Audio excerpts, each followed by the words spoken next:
El siguiente es un programa que cuenta con el patrocinio del Ministerio de las Culturas, las Artes y el Patrimonio y con el apoyo del Museo de la Memoria y los Derechos Humanos, la Corporación por la Paz Villa Grimaldi y el Centro de Memoria Londres 38.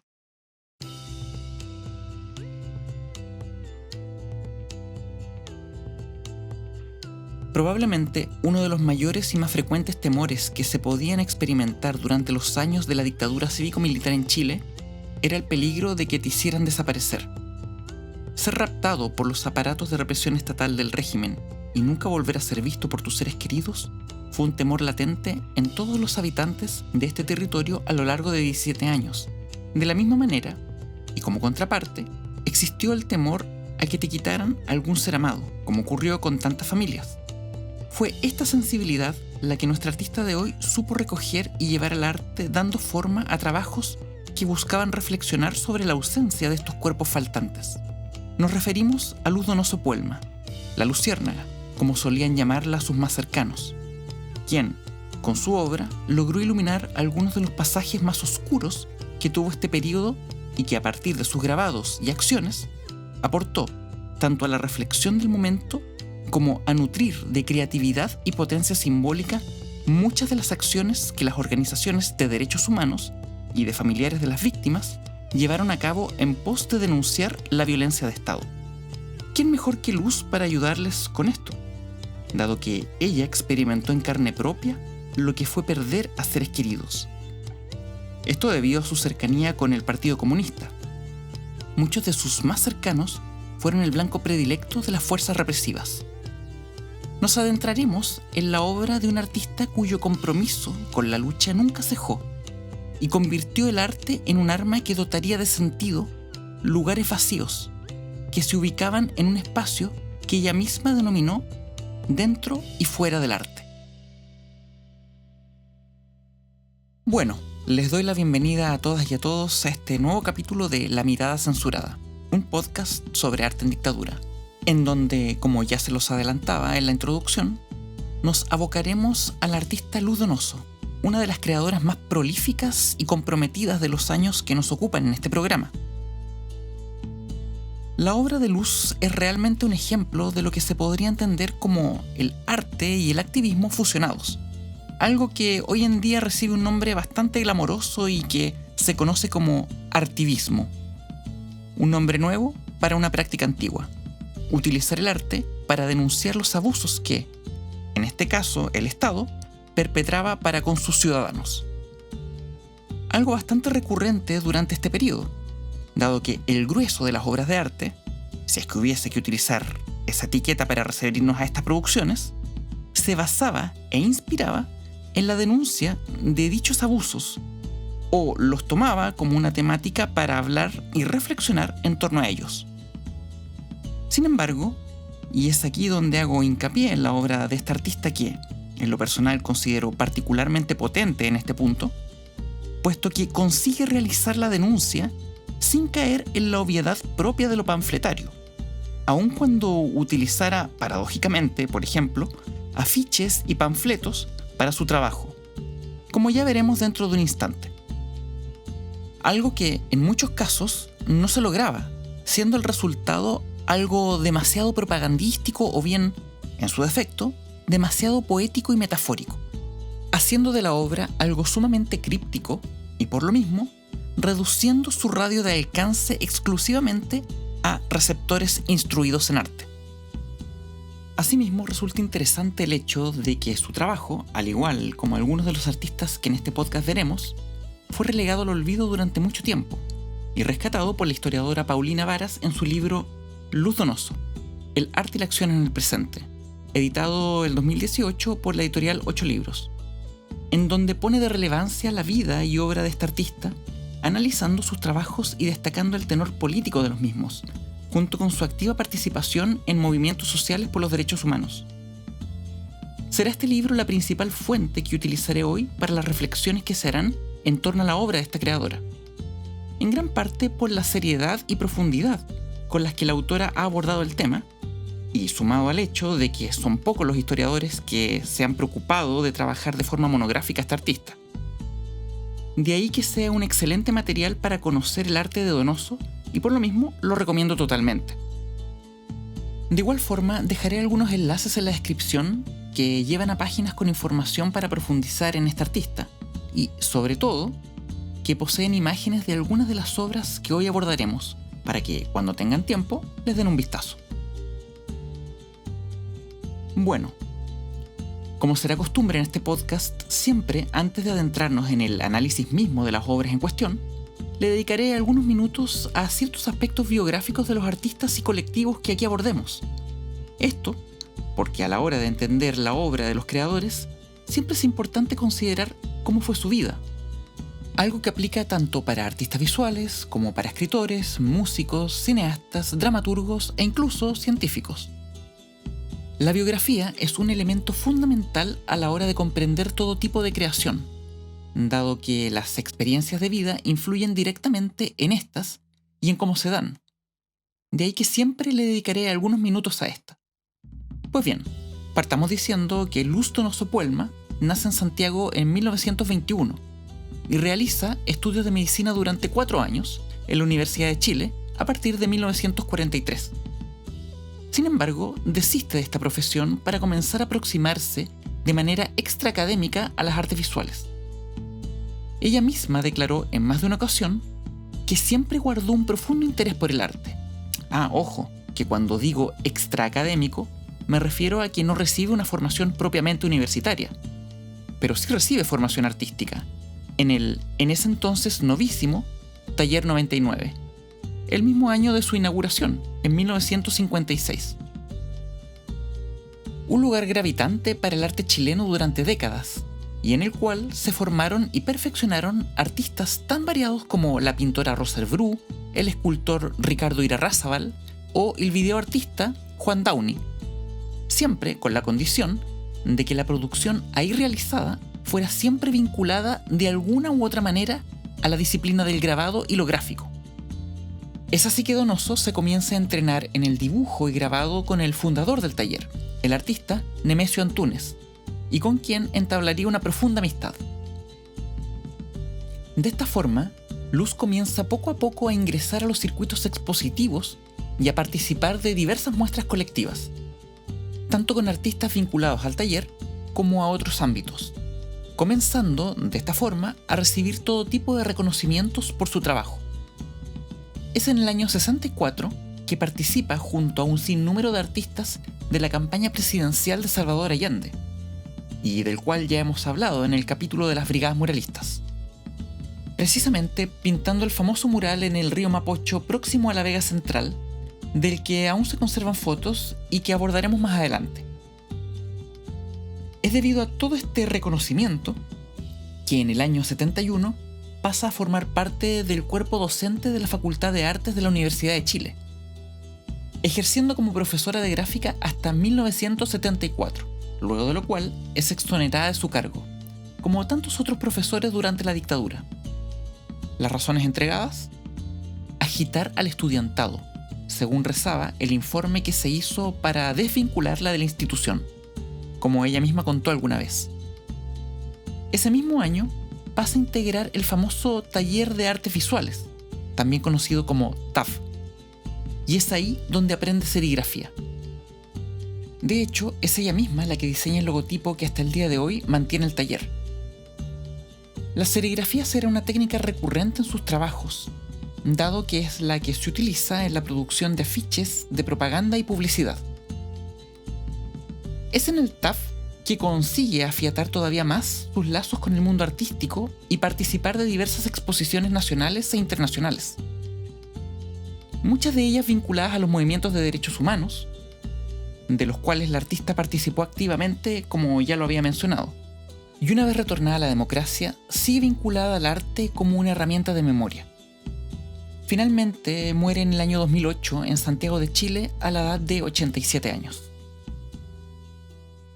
Pues bien, introduzcámonos de lleno en sus creaciones y partamos diciendo que estas tienen varias características bien interesantes y que la hacen destacar de muchas de sus contemporáneas. La primera y más importante, a juicio personal, es la que queda expuesta en la famosa frase que la misma artista acuña y que en el preámbulo de este episodio mencionamos. En ella se manifiesta su propia posición y sentir respecto de la práctica artística, dentro y fuera del arte. Eso es importante porque automáticamente su obra ya no puede ser entendida desde esa sacralidad con la cual se nos suele presentar el arte en nuestra sociedad. El que generalmente se lo suele ubicar en un lugar especial que le separa de la calle, poniéndolo en una galería o museo y otorgándole así una suerte de asepsia del mundo exterior. El arte de Luz Donoso conserva ese espíritu callejero que vimos en las brigadas muralistas. Aun cuando muchos de sus trabajos fueron expuestos en galerías y espacios cerrados, nunca se sintió del todo integrada en el llamado mundo del arte. Algo que quizás puede deberse a diversos factores, uno de los cuales, sin duda, ha de ser su primera formación como médica. Pero también, y volviendo a su frase, esta no integración, digámoslo de esa manera, al mundo del arte pudo deberse también a sus más profundos intereses y convicciones, los que le hacían entender la disciplina artística como una herramienta para conectar con ese mundo exterior que clamaba justicia. Y en un claro gesto de empatía con quienes, incluyéndola a ella, habían sufrido los embates del régimen dictatorial perdiendo sus seres amados. Pero antes de eso, Donoso ya había dado señales evidentes de sus inclinaciones políticas de izquierda. Esto al participar de la campaña de Salvador Allende en el año 64.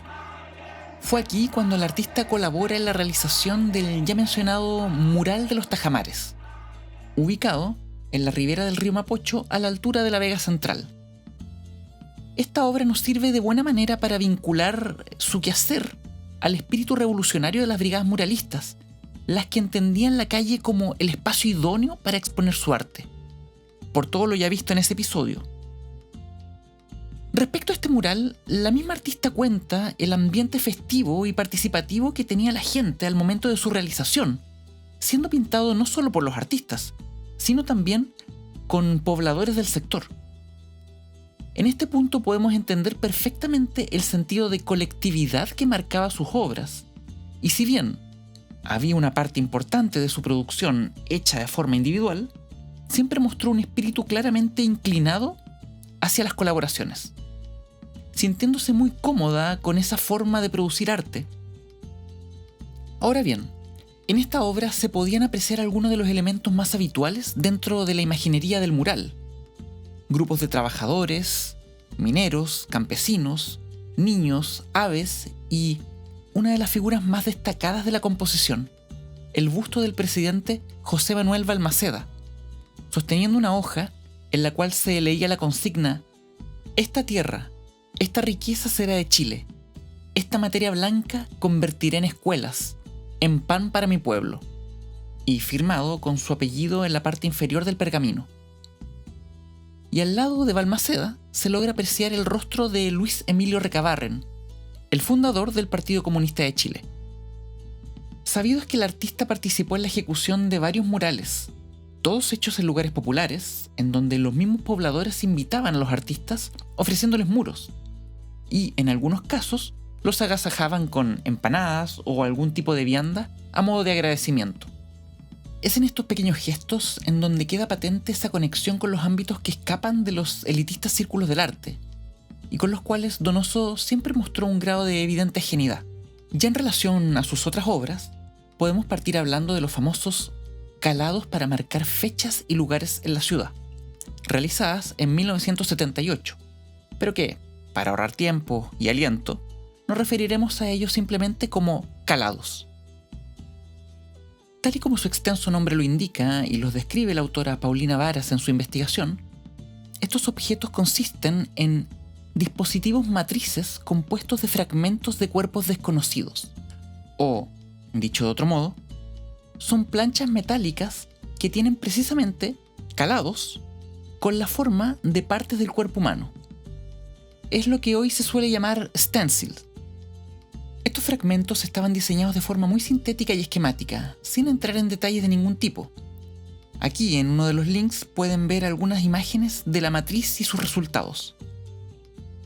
La idea era ir a ciertos lugares de la ciudad que estuvieran vinculados a la lucha contra la dictadura o bien a sitios en los que había sido desaparecida gente producto de la represión del régimen, dejando en estos la forma de ese fragmento del cuerpo pintado con aerosol en alguna superficie, convirtiéndose de esta manera en una suerte de señalética fúnebre dentro del espacio urbano.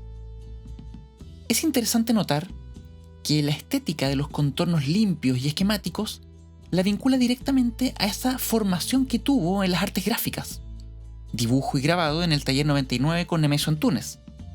Junto con esto, también es interesante mencionar el aspecto monocromo que estas piezas tenían, las que no pasan de los tonos blancos, grises o negros. Sobre este rasgo de su trabajo, la teórica y filósofa del arte Nelly Richard lo entiende como una metáfora, es decir, que en ese alto contraste que se presenta en las figuras marcadas, habría, según la autora, una suerte de símil entre la oposición luz-sombra, vinculándolo inherentemente a lo fotográfico, en su oposición positivo-negativo, diría Richard. Y al mismo tiempo, el hecho de que estas formas fueran unas siluetas, es decir, una forma contorneada, hacía alusión a la presencia y ausencia de ese cuerpo al cual se remitía. Un cuerpo sin identidad definida, sin nombre y apellido, y que era un lleno y un vacío a la vez. Lleno por la figura que quedaba pintada y vacío por el calado que tenía la plancha metálica que servía de matriz para esa figura. En esta obra vemos nuevamente ese deseo de querer dejar los circuitos en donde el arte burgués se exhibía, al ser una obra que se constituye a partir de su espacio expositivo, la calle, y no puede ser concebida en ninguna otra parte, dado que es la calle la que termina por otorgarle su sentido a la obra. La obra se nutre simbólicamente de la calle para configurar el mensaje que busca entregar al espectador, que, en este caso, no es otro que el mismo transeúnte y peatón, y ya no el crítico de arte o el público especializado. Por otra parte, la idea del cuerpo fragmentado es un elemento interesante en esta obra.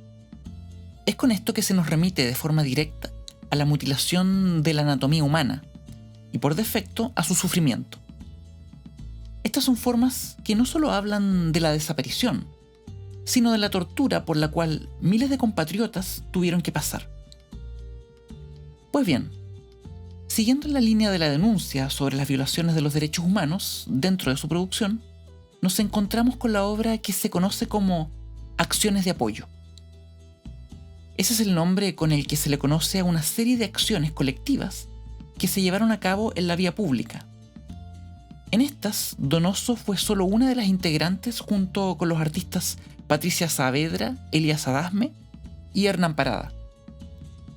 Resulta interesante mencionar que, en gran medida, las acciones estaban pensadas para crear nuevas instancias para aproximar el arte a otro tipo de personas. Nuevas formas de relaciones, o en palabras de ellos mismos, espacios nuevos, formas de relacionar y unir grupos sociales diferentes. Desde esta lógica, y teniendo presente la obra que recién analizamos, Los Calados, es que podríamos comprender la obra de Donoso desde lo que actualmente se entiende como arte relacional, un tipo de arte que pone el énfasis en las relaciones que se generan entre y con los sujetos implicados en una obra, entiéndase artistas y público, el cual, en algunos casos, trasciende de su mera posición de espectador pasivo y pasa a ser partícipe de lo que ahí comparece. El arte de acción es un muy buen ejemplo de ello. Además de todo aquel arte que se inmiscuya en los espacios que tradicionalmente le son ajenos, como ya lo hemos visto. Una de las acciones más emblemáticas que este grupo realizó es la que se conoce como intervención de un sistema comercial, en 1979. Esta consistió, tal y como su nombre lo dice, en una intervención a un conjunto de televisores que se encontraban en una vitrina en un local del centro de Santiago. En estos comenzaron a transmitir la imagen de una detenida desaparecida, Lila Valdenegro. La estrategia era bastante sencilla, mas no por eso menos arriesgada. Al menos así lo cuenta el artista Hernán Parada, quien menciona que inicialmente era Patricia Saavedra, quien por su carisma y personalidad extrovertida negociaba con los vendedores. Luego de eso, se hacía la intervención a los televisores para finalmente sacar el registro fotográfico. El gesto es sumamente potente simbólicamente, dado que la utilización de los aparatos televisivos desde ese contexto encierra un particular significado. Hay que considerar que durante un periodo de absoluta represión y censura, toda la programación pasada por la televisión abierta estaba sometida a un estricto control por parte del régimen, teniendo de esta manera una parrilla programática sumamente despolitizada, que servía como una suerte de anestésico o dopaje para evadir esa cruel realidad. Por lo que la transgresión de este espacio, la vitrina, el que, si bien no era público, estaba expuesto y era visible al público, resultaba un gesto político al transformar un espacio de exhibición comercial en un espacio de denuncia. Otra obra sumamente interesante y con la cual me gustaría concluir este análisis es la que recibe el título de Wincha sin fin, fechada entre el 78 y el 79. Esta consiste en un rollo de papel de aproximadamente 60 centímetros de ancho y hasta 2 a 8 metros de largo, y que contiene, entre otras cosas, imágenes de los rostros de detenidos desaparecidos. Panfletos de marchas, fotocopias de periódicos, escrituras manuscritas y letras formateadas. Se trata de una obra que no consistía en una pieza única, sino que había varias versiones de esta, y fueron exhibidas en diversas exposiciones, tanto en Chile como en el extranjero. Es interesante agregar además que gran parte de los materiales gráficos y la información puesta en esta larga franja venía de la Vicaría de la Solidaridad, una institución perteneciente a la Iglesia Católica que se ocupaba de brindar asesoría legal y psicológica a las víctimas y a sus familiares. De ahí que uno pudiera encontrar en la superficie desplegada informes legales de desaparecidos e información tanto de prensa como de corte jurídico. La Wincha tenía como uno de sus propósitos, según comenta Hernán Parada, artista y amigo personal de Donoso, ser una suerte de panorama de aquello que veía y que quería ser visible para el resto. La forma de Wincha, de hecho, hace una referencia bastante directa al rollo fotográfico o incluso a la cinta cinematográfica, potenciando aún más el deseo escópico del objeto en cuestión, es decir, de sus características que potencian y propician la pulsión visual del espectador, o dicho de otro modo, que lo conminan a ver todo aquello que el artista considera importante de ver. Hay un detalle interesante en este trabajo, y es que el título tenía una continuación, hasta que nos digan dónde están. Por eso, también la idea de lo que no tiene fin, en donde se sobreentiende la lucha incansable que no cejará hasta encontrar al último de esos que desaparecieron, y a su vez, encerrando un sentir dramático al existir la posibilidad de que esta franja pueda acrecentarse. De ahí que se puede entender también como una obra inconclusa. Resulta importante destacar que esta obra, tal y como señala la investigadora Paulina Varas en su libro, no fue una obra exclusivamente museable, es decir, que fuera pensada para ser exclusivamente emplazada en los museos, galerías o contextos de arte en general, sino también en espacios que podrían entenderse como de denuncia, manifestaciones de familiares de detenidos desaparecidos, organizaciones de derechos humanos, o bien, y como ya hemos visto anteriormente, se podía desplegar en plena calle, siendo un trabajo que rompía nuevamente con la exclusividad de esos espacios expositivos y su sacralidad, además de ser un trabajo portable, es decir, que podía ser llevado a cualquier parte dada su condición de enrollable. Y por último, hay también en su condición de extenderse de forma indefinida, una proclama que invita a quienes aún están vivos a seguir buscando a aquellos que ya no lo están. A modo de conclusión, diremos que la obra que hemos analizado hoy contiene y condensa ese deseo de querer reconciliar el arte y la vida de manera prístina.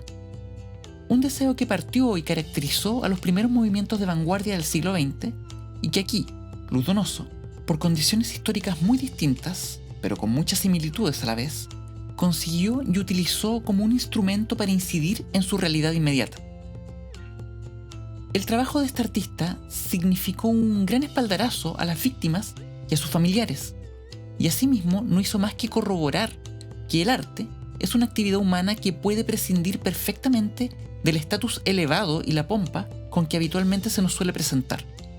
Un trabajo que, cabe decir, posee una potencia política que poco tiene que ver con ese tipo de arte elitista, y que estuvo durante mucho tiempo en un anonimato que no le hacía justicia a la importancia que tuvo en su momento, y que gracias al trabajo de la investigadora Paulina Varas fue sacado de las sombras para finalmente hacer que la luciérnaga brillara como se lo merecía.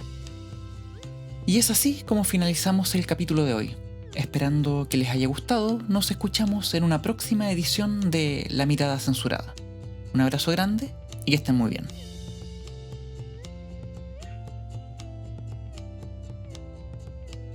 Quisiera agradecer encarecidamente a Leonardo Ramela, ingeniero, sonidista y músico, productor y editor del podcast, y a quien pueden escuchar en su canal de YouTube.